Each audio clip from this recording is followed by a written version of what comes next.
Hello guys, welcome to my channel Gursaj coaching classes. I hope guys well. Guys आज की video में हम बात करेंगे डीईसी के 1 के सिलेबस के रिगार्डिंग, क्विक रिवीजन के रिगार्डिंग। बहुत सारे बच्चे की इंक्वायरीज आ रही थी कि मैम डीईसी 1 की जो बुक्स है वो बहुत ही डिफिकल्ट है, बट हमारे जून के सेकंड वीक में एग्जाम है, या फिर आफ्टर बाद में भी आप मेरी ये वीडियो देख रहे हो भी एग्जाम के लिए हमें इजी कंटेंट क्या है, हम कौन सा कंटेंट पढ़े कि हमारी एग्जाम की तैयारी हो जाए।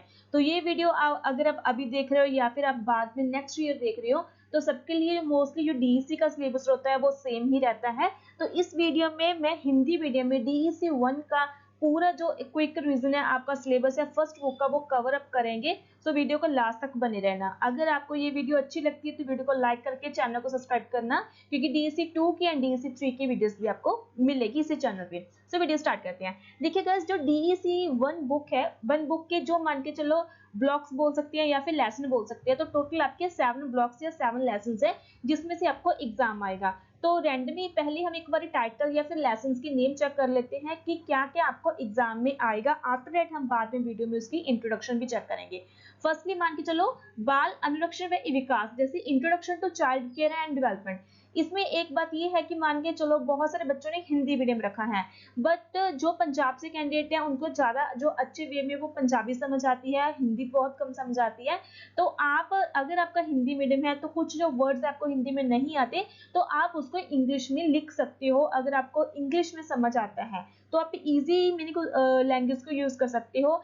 अगर हिंदी मीडियम वाले कुछ टाइटल्स या कुछ वर्ड्स को यूज करना चाहते हैं कर सकते हैं। सेम ही इंग्लिश मीडियम वाले के लिए भी है। अगर कोई इंग्लिश मीडियम वाला है, उसको इंग्लिश में कोई वर्ड नहीं आ रहा, तो वो हिंदी में लिख सकते हैं। तो फर्स्ट आपका क्या है, जैसे जो आपका लेसन है या फिर ब्लॉक का फर्स्ट जो टॉपिक है वो है आपका introduction to child care and development. Second जो आपका रहेगा बाल विकास 1 वर्ष की आयु तक। जो बाल विकास है उसका कैसे कैसे केयर की जाती है, क्या क्या उनको दिया जाता है खाने के लिए, वो सभी डिटेल्स में रहेगी। The child development in the first 12 months. उसके बाद बाल विकास 13 से 36 माह के दौरान, जो मान के चलो छोटे जो बच्चे होते हैं 13 से 36 माह के बीच में, उन बच्चों का कैसे कैसे ध्यान रखते हो उसके बारे में सभी क्वेश्चन आएंगे। बाल विकास शाला पूर्व वर्ष, जो 3 से लेकर 6 वर्ष के दौरान होती है। जैसे जो छोटे बच्चे हैं 3 साल से लेकर 6 साल तक जो बच्चों में चेंजेस आते हैं, क्या क्या चेंजेस आते हैं उसके बारे में इस चैप्टर्स में होगा। उसके बाद शाला पूर्व बच्चों के लिए खेल क्रियाएं, मान के चलो जो छोटे बच्चे होते हैं 6 साल के बच्चे होते हैं या 3 साल के लाइक 3 से 6 साल के बीच में होते हैं, उन बच्चों के लिए क्या क्या खेल क्रियाएं होती है, वो कौन कौन सी खेल खेलना पसंद करते हैं। नेक्स्ट शाला पूर्व बच्चों के लिए खेल क्रियाएं पार्ट 2। इसमें जैसे इंडोर और आउटडोर डोर एक्टिविटीज दोनों ही कवर अप करेंगे। बाल देखभाल केंद्र संगठन करना, जैसे कि हमारे पंजाब में आंगनबाड़ी सेंटर्स होते हैं, आपके यहाँ भी होते होंगे, तो वहां पे मोस्टली जो केयर की जाती है वो छोटे बच्चों की केयर की जाती है, जैसे उनके इंजेक्शन वगैरह लगवाए जाते हैं। तो वहां पे कौन कौन से मान के चलो गवर्नमेंट की तरफ से कौन कौन से केंद्र संगठन किए जाते हैं उसके बारे में इसमें डिटेल्स होगी। यहाँ तक मैंने आपको कवर कराया कि जो आपका जैसे डीसी 1 एग्जाम है उसमें आपके जो लेसन है उसके क्या क्या टाइटल्स हैं, क्या क्या टॉपिक्स है जिसमें आपको एग्जाम आएगा। और एग्जाम आपका थ्योरी वर्क के अकॉर्डिंग होगा, आपका कोई ऑप्शन वाला नहीं होगा कि आपने टिक किया और आपका एग्जाम हो गया। आपको प्रॉपर रिटन करना पड़ेगा। तो आप अभी से प्रैक्टिस स्टार्ट कर दीजिए अपना लिखने की, ताकि जो टाइम रहते आप अपना एग्जाम है थ्योरी वर्क है वो कवर कर पाओ। नेक्स्ट हम देखते हैं, देखो 7 हमने टाइटल्स कवर कर लिए, अभी इनका इंट्रोडक्शन देखते हैं कि चैप्टर में आएगा क्या। क्योंकि बहुत सारी जैसे जो लेडीज इस कोर्स को कर रही है तो उनको जो भी नॉलेज है वो भी वो रिटन कर सकती है, कुछ भी उनके माइंड के अकॉर्डिंग वो रिटन कर सकती है। बस ये है कि आपको पेपर को स्किप नहीं करना, आपको पेपर में कोई क्वेश्चन छोड़ना नहीं है। अगर आपको कुछ भी नॉलेज है, लाइक बहुत सारी वुमेन एजेंसी है जो आफ्टर मैरिज ये कोर्स कर रही है, तो वो अपने एक्सपीरियंस के अकॉर्डिंग भी रिटर्न कर सकती है। बाकी मैं आपको इंट्रोडक्शन एक बार करवा देती हूँ, उसके बाद हम इंपॉर्टेंट क्वेश्चंस भी कवर अप करेंगे। फर्स्ट जो आपका रहेगा introduction to child care and development, उसकी इंट्रोडक्शन देख लेते हैं। चैप्टर में क्या है, बच्चों के अनुरक्षण व विकास का अध्ययन महत्वपूर्ण है। इस अध्ययन में हमें बच्चों के लिए क्रियाएं व कार्यक्रम आयोजित करने में सहायता मिलती है। बच्चों की बुद्धि और विकास की विभिन्न अवस्थाओं की जानकारी मिलती है और अलग अलग बच्चों के लिए अलग अलग तरह के अनुभवों के रूबरू होते हैं। देखो जो फर्स्ट आपका चैप्टर है introduction to child care and development, तो इस चैप्टर में आपको क्या सीखने को मिलेगा कि मान के चलो जो छोटा बच्चा होता है उसकी केयर कैसे करनी है या फिर उसका विकास कैसे होता है, उसके बारे में आप इस चैप्टर में पढ़ोगे और इस चैप्टर में सीखोगे। इसके रिगार्डिंग ही आपको क्वेश्चन आएंगे। नेक्स्ट देखते हैं आपका जो चैप्टर नंबर 2 है या ब्लॉक 2 है, the child development in the first 12 months. In first 12 months में क्या होगा, प्रथम वर्ष में शिशु का विकास तीव्र गति से होता है। आपको भी पता है कि जो छोटा बच्चा होता है उसका विकास बहुत तेज होता है, बहुत तेजी से होता है। पहला कदम, पहला दांत, पहली मुस्कान, पहला शब्द, पहला लगाव, वे सभी प्रथम वर्ष में पहली बार होते हैं। इस खंड में गर्भधारण से लेकर शिशु के प्रथम जन्म दिवस तक होने वाले शिशु के बुद्धि एवं विकास की चर्चा की गई है या फिर चर्चा की जाएगी। तो जो आपका सेकंड ब्लॉक है, सेकंड पार्ट है, इसमें आपके जो फर्स्ट मान के चलो 1 साल तक जो बच्चे का विकास होता है उसके बारे में मीनिंग बताया जाएगा। आप उसके बारे में जो क्वेश्चन आंसर है वो रीड करोगे, उसके बारे में आपको पता होना चाहिए कि वो कैसे कैसे डेवलप करता है। नेक्स्ट हम देखते हैं आपका जो नंबर 3 है। नंबर 3 आपका लेसन है, नंबर 3 आपका ब्लॉक, जिसमें 13 से 36 माह के दौरान जो बच्चे का विकास होता है, बच्चा डेवलप होता है, वो कैसे कैसे होता है। इसमें क्या कहते हैं, मानव जीवन को मुख्यतः 5 अवस्थाओं में बांटा गया है। शैशव अवस्था, प्रथम बाल्यकाल, मध्यम काल, किशोर अवस्था तथा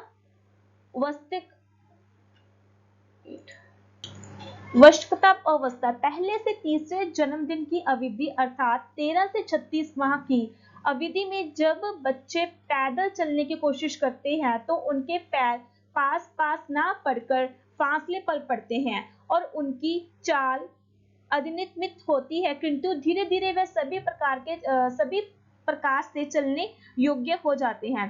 इस अवधि के बीच बच्चे और भी बहुत कुछ सीखते हैं। उनमें सूक्ष्म क्रियात्मक कौशल तथा स्थूल क्रियात्मक कौशल का विकास होता है और उसे अन्वेषण करने के अवसर प्रदान होते हैं। वे वार्तालाप में शब्द और फिर वाक्य बनाना सीख जाते हैं। उनमें दूसरों की भावनाओं को समझने की क्षमता उभरती है। इस प्रकार से उनका बहुमुखी विकास होता है। इस खंड में 13 से 36 माह की अवधि में होने वाले विकास की चर्चा की गई है तथा विकास को प्रोत्साहित करने वाली खेल क्रियाओं का भी वर्णन किया गया है।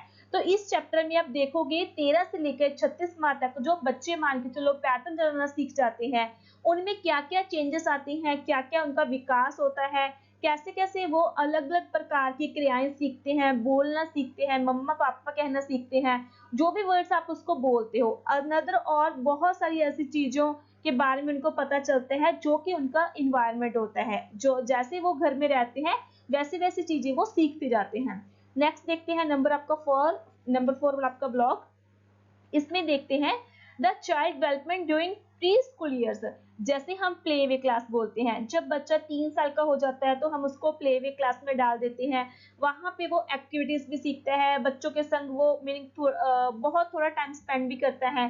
तो वो चीज क्या है, शालापुर काल में बच्चे का शरीर आयु के समानुपात होने लगता है, उसका संतुलन भी बढ़ता है, परंतु विकास के दौरान शारीरिक परिवर्तनों के साथ साथ अन्य परिवर्तन भी आते हैं। बच्चा ज्यादा लोगों से संबंध बनाने लगता है, जैसे कि मैंने आपको बताया कि वो क्लास में जब आप उसको भेजते हो प्ले वे क्लास में, वहां पे बहुत सारे बच्चे होते हैं जिसके साथ वो दोस्ती करता है और उनके नजरिए से चीजों को देखने तथा समझने लगता है। ये वर्ष बच्चे के लिए या तो संवेदनात्मक सुरक्षा तथा उपलब्ध से परिपूर्ण अवस्था अनुरक्षा कठिन युक्त होते हैं। यहाँ थोड़े से जो वर्ड्स है वो थोड़े से डिफिकल्ट है, आप कुछ भी यूज कर सकते हो अपनी लैंग्वेज के अकॉर्डिंग। ये काफी हद तक पालनकर्ता के व्यवहार पर निर्भर करता है। इस खंड में हम शालापुर वर्षों से संबंधित शारीरिक परिवर्तनों, बच्चे की विचार शक्ति की प्रकृति, भाषाई कौशल के विकास तथा बढ़ते हुए सामाजिक संबंधों के बारे में पढ़ेंगे। तो देखो यहाँ पे थोड़े से वर्ड डिफिकल्ट है बट अपनी इजी लैंग्वेज में आप लिख सकते हो कि जैसे कि बच्चा 3 से लेकर 6 वर्ष के बीच में आता है तो हम उसको प्ले वे क्लास में डाल देते हैं। जो जो बातें मैंने आपको बताई कि बच्चा क्या क्या सीखता है, कौन कौन सी एक्टिविटी सीखता है, स्कूल में जाकर वो क्या करता है, वो सभी चीज आप यहाँ पे इन क्वेश्चंस में जो भी आएंगे वहां पे ऐड कर सकते हो। ये एज ए इंट्रोडक्शन है कि इस चैप्टर में मान के चलो इस ब्लॉक में आपको क्या पढ़ना है। नेक्स्ट देखते हैं आपका नंबर 5 प्ले एक्टिविटीज। उसके बाद जब बच्चा बड़ा होता है, जैसे मान के चलो नर्सरी क्लास में चला जाता है, 4 साल का बच्चा नर्सरी क्लास में चला जाता है, फिर वो एक्टिविटीज करता है, उसको खेलना पसंद होता है। शालापुर बच्चों के लिए खेल क्रियाएं का निर्माण करते समय बच्चों की विचार शक्ति, उनके सामाजिक कौशलों तथा भाषा योग्यताओं के समरूप से ध्यान में रखना जरूरी है। इस खंड में बच्चों के लिए भीतरी तथा बाहरली उन सभी खेल क्रियाओं का वर्णन किया गया है जो शालापुर बच्चों के संज्ञानात्मक कौशल को संतृप्त करती है। इसके अलावा इस खंड में खेल क्रियाओं का विभिन्न भागों में वर्गीकरण करके विस्तार से उल्लेख किया गया है, जैसे बाहरी तथा भीतरी खेल क्रियाएं, जैसे इंडोर या फिर आउटडोर आप बोल सकते हो। तो इस जो चैप्टर में मान के चलो ऐसी ऐसी क्रियाओं के बारे में बताया है, या फिर खेल मान के चलो जो एक्टिविटीज होती है उसके बारे में बताया है, जो आप बच्चों के संग घर पे खेल सकते हो, जिसकी उसका मान के चलो विकास होगा, वो डेवलप होगा, उसको पता चलेगा कि कौन सी खेल कैसे खेलनी है। तो इस चैप्टर में आप वो चीज पढ़ोगे। नेक्स्ट देखते हैं आपका उसी चैप्टर का second part, play activities pre schools part 2। इसमें क्या है, बच्चों को रिझाने के लिए कुछ विशेष खेल क्रियाओं का आयोजित भी किया जा सकता है, जैसे संगीत से संबंधित खेल क्रियाएं जिसको हम रामायण या पोएम्स बोलते हैं, कला से संबंधित खेल क्रियाएं। तो इसमें क्या होता है कि हम बच्चों को खेल भी खिलाते हैं और बच्चों को कुछ ना कुछ इंफॉर्मेशन भी प्रोवाइड करते हैं।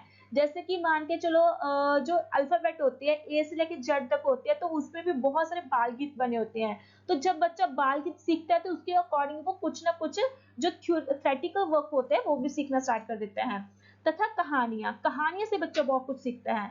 इन खेल क्रियाओं को आयोजित करने के लिए हमें किसी संगीत, विज्ञापन तथा नृत्य कुशल अथवा कलाकार की आवश्यकता नहीं, अप्रतु आवश्यकता है बच्चों के साथ की चाह की। बच्चों को सृजन के लिए प्रोत्साहित करना महत्वपूर्ण है। जैसे मान के चलो अभी तो डिजिटल जो क्लासरूम्स है वहां पे वो पोएम्स लगाते हैं या फिर कोई स्टोरीज लगाते हैं, उसके संग बच्चे मान के चलो पहले जो टीचर्स है वो माहौल बनाते हैं कि आपने ये चीज सुनी है या फिर आपको इसके बारे में पता है।